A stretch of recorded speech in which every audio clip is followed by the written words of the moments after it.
We're being corralled into this box where we either have to hate Vladimir Putin and believe everything evil that's said about him and love Ukraine, and there's no in between.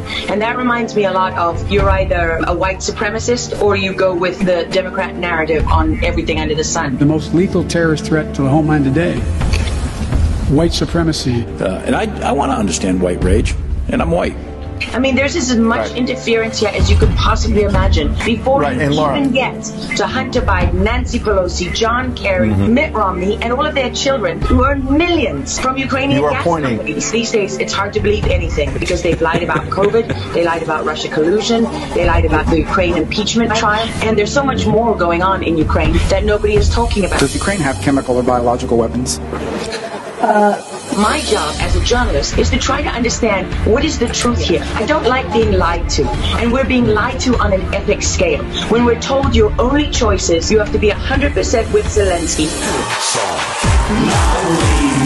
Slava Ukraina. Who's a puppet, who you can find on the internet in black stilettos and leather pants. Zelensky was selected, like so many of our leaders. And honestly, with big tech and with election fraud these days, we don't know how many leaders all around the world have been selected for us and weren't actually voted in. How to build back better. We have to build back better. Build back better.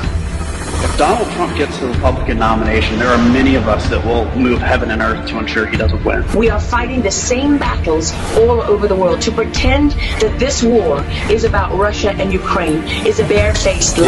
Putin has been warning for 15 years that he is not going to stand by while the globalists take over the world, build bioweapons facilities and whatever else they're doing in Ukraine. Ukraine has been a center of money laundering for many of the leaders in this country. Billions of US dollars have been laundered through Ukraine, and we say nothing about it. Does nobody question these things? We have an idiot like Lieutenant Colonel Vindman. Mr. Vindman. Lieutenant Colonel Vindman, please.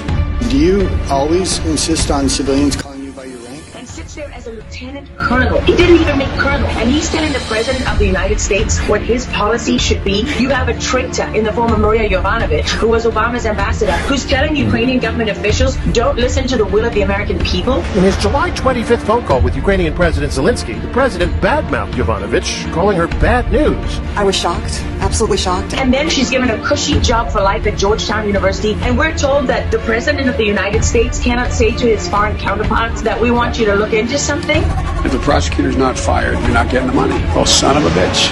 And they put in place someone who was solid. So much hypocrisy and dishonesty here, and Ukraine is at the center of it all.